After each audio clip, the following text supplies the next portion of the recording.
હાંજનું ટાણું વિષ્ણુનો હારો, લક્ષ્મીનો તાજ, ચંદ્રનો બાપ, દરિયો ભૂગો ભૂગો ભૂગો, 14 રત્નોનો અધિષ્ઠા છે. ભૂગવાટા કરીને દાદા સોમનાથના મંદિરને ઠપાટું મારે છે. એક બાજુ મંદિર શિવનું તૂટેલું છે, તૂટેલું ફૂટેલું મંદિર, પણ એમાંય પૂજારીઓ નગારા માંડી રડી ધૂમ આરતી કરે છે, ઝાલરું વાગે છે અને હંખ વાગે છે, અને આ બાજુ દરિયો જાણે તાલ લેતો હાલે આરતીમાં. ભૂગવાટા કરી રહ્યો, ભૂગો ભૂગો ભૂગો સોમનાથનો દરિયો.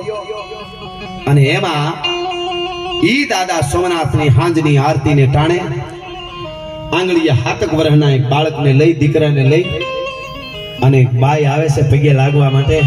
2 હાથ જોડી સોમનાથ દાદાને વંદન કર્યા. બાઈએ મર્યાદા વાળી બાઈ વંદન કરી પગે લાગે, હાથે પોતાનો દીકરો આર્યો હતો એને પગે લગાડ્યો. અને પછી બાઈ પાછી વળી ઊંડો એક નિહાહો બાઈએ નાખ્યો, અને પછી પાછી વળી બાઈ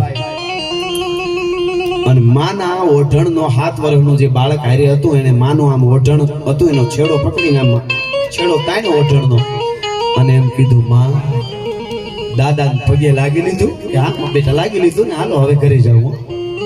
તો માં હવે મારા બાપ પાસે લઈ જા. હે કે હવે મારા બાપુજી પાસે લઈ જા.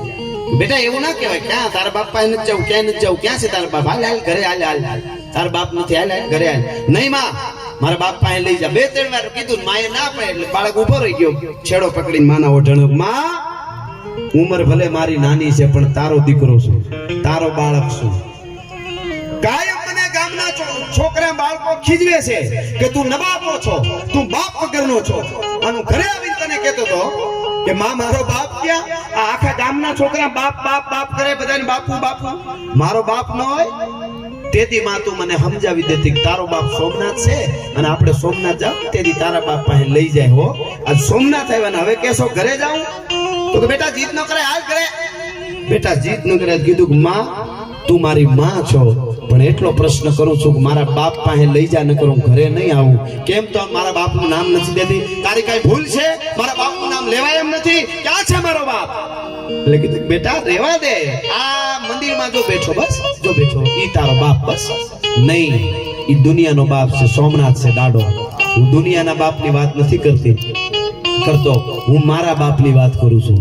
કે દુનિયાનો બાપ છે એમ તો હા, આમ બાવડું પકડ્યું 7 વર્ષના બાળકનું. મિત્રો વર્ષો પછી આ વાતો કરીને હેર લોહી ચડે છે. ધર્મ એમનેમ ન બચે હો.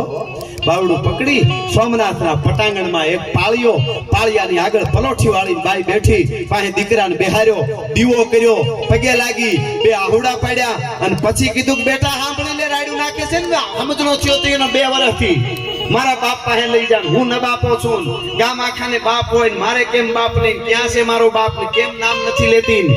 એવું સમજાવે છે ને માને. તો સાંભળી લે બેટા, તને વાત માંડું.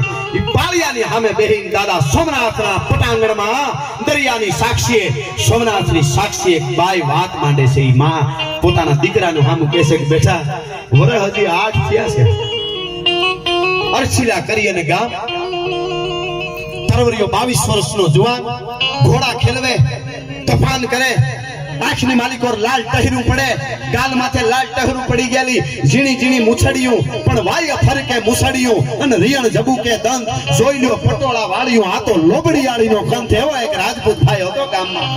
બાઈ વાત કરે છો, દીકરાને સાંભળજો. આ 4 નો બેઠા એટલે મને એમ થાય કે પ્રસંગ.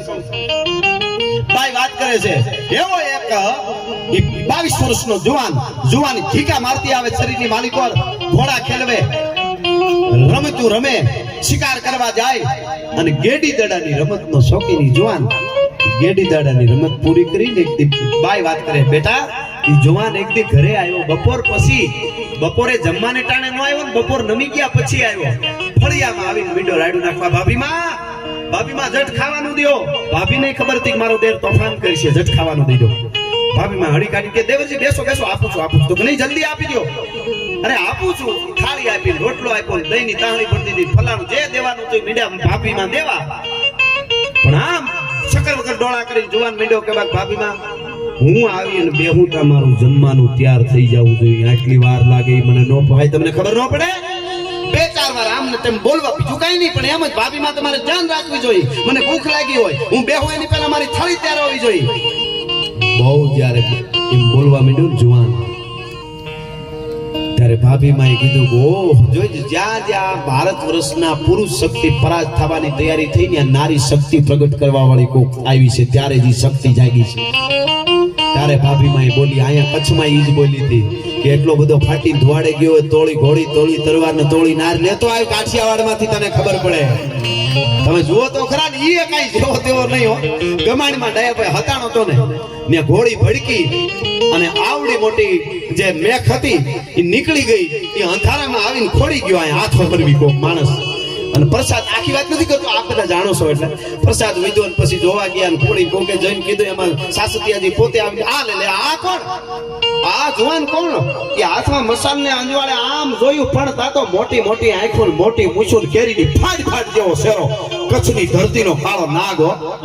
એ આમ જોયું અરે જુવાન કેમ હતાણો છો અહીંયા આ તો હલકનો ઓટલો છે હું લેવા આવ્યો તો મારે જોતું તું લેવા આવ્યો તો કે અહીંયા માગે હોય મળી જાય તું ઊભો થા તો કે ઊભો કેમ થાવ કા તો કે હાથ હોહરવી મેખ જડી દીધી છે જુઓ ખરા આમ જોઈ તો ભભુકો લોહી નો જાય મેખ મારેલી.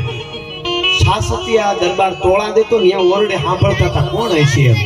સાસતિયા દરબાર ન્યા બોલે કે અરે હાથ હોહરવી મેખ લઈ ગઈ તોય ઉકારો નથી કરતો જુવાન તું છો કોણ ઈ તો કે ન્યા તોળા દે સાંભળી ગયા કે હું છે દરબાર કે હાથ હોરવી ને મેખ વઈ ગઈ તો ઉકારો નથી કરતો કોક જુવાન આવ્યો કે હાથ હોરવી મેખ ધરવી દીધી હોય છતાંય ઉકારો ન કરે તોળા દે બોલ્યા ત્યાંથી છતાંય જો ઉકારો ન કરતો હોય તો એ કચ્છની ધરતીનો જેસલ જારે જો હોય બીજા કોઈ દી તાકાત નથી આમ આ શક્તિ એમાં અહીંયા બોલી કીધું ભાભીમાં મને જટ ખાવા દઈ દેવું ને આમ ને તેમ ને ભાભીમાં શું કીધું ખબર ઓહો મારા દેરની એટલી ઉતાવળ મને એમ લાગે કે આજ તો રોટલો ખાઈને બપોરા કરીને સીધો સોમનાથની સખાતે જવાનો લાગે મારો દેર હો હે કે સોમનાથની સખાતે મારો દેર જવાનો લાગે આજ. ભાભીમાં સોમનાથની સખાતે કેમ જવું પડે કે દેવજી ખબર નથી તમને કે ના મને કઈ ખબર નથી તમને કેમ ખબર હોય.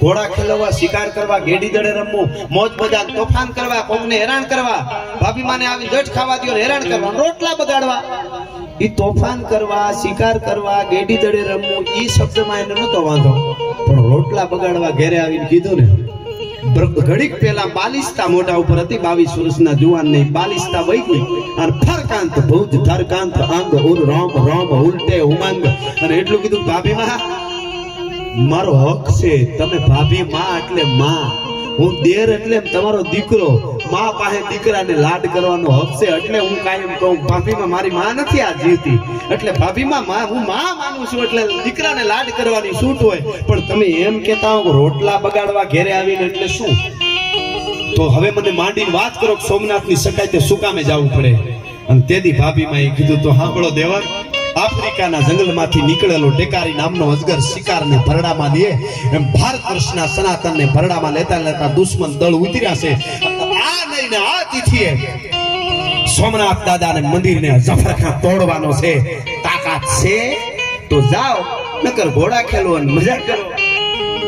અને ઊભો થઈને આમ પગે લાગ્યો રોટલાની થાળીને અને ભાભીમાં પગે લાગ્યો અને કીધું કે જાઓ સુખ દેવરજી ખાઈ તો લ્યો એવું ન હોય કઈ આ તો મેં ખાલી વાત કરી છે એવું કઈ ઉતાવળ ન હોય તમે તમારે નિરાતે ખાઈ લ્યો તો કે ના હવે મારે સોમનાથની સખાતી જાવ દેવરજી સાંભળી લ્યો તો મારો દીકરા જેવો છો એટલે આ તો મારો ધર્મ છે એટલે મેં કીધું સાંભળીને દીકરા દેર જે કે સોમનાથની સખાતે જાવું એટલે કઈ ગેડી દડાની રમત કે છોકરા સબે રમવાની વાત નહીં હો. તાણે તાણે એકુ ભંભલો દારૂ પીવા વાળા તાણે તાણે અડધો બકરો ખાવા વાળા અને હરબસ્તાની ઘોડાની માથે કાળા કપડા પહેરીને આવવા વાળા એક તલવારને ઝાટકે હાથના ફોડા ઉલાળે એવા યવનોના દળ ઉતરે છે સમગ્ર ભારતને ભરડામાં લઈને આવે છે. દેવરજી એના હમું જવાનું છે તારે તારી ઉંમર 22 વર્ષ બાળક કહેવાય અને તેથી કીધું ભાભીમાં દુશ્મનના દળ ગમે એટલા મોટા હોય પણ સોમનાથની સાક્ષીએ સોમનાથના પટાંગણમાં દુશ્મનના દાંત ખાટા ન કરી નાખું તો હમીરજી ગોહિલ નહીં આ મારી પ્રતિજ્ઞા છે ભાભીમાં તમારા ચરણમાં એના દાંત જો ખાટા ન કરી નાખું તો હમીરજી ગોહિલ નહીં. ભાભીમાં એ હોવાના લીધે મારો બાપ મારો વિહામો મારો દેર કેતોય ભલે મારો દીકરો કેતોય ભલે મને થાતું તું કોક તો ઊભો થાય હો. અને મિત્રો આ ધર્મ છે ત્યારે આવા દાદાઓ હજી કળિયુગમાં પ્રમાણ આપે ને કર ઘણાય નો માને એકચ્યુઅલી આ બધું શું છે ઈ તારા બાપનો બાપ છે હા એટલે કહું છું અને મિત્રો ટૂંકમાં મારે આ વાત આજે માતાઓ બહેનો આટલી સંખ્યામાં હાથું ઝીલાય આમ પાત્ર મળ્યા છે એટલે આ વાત કરું છું આપને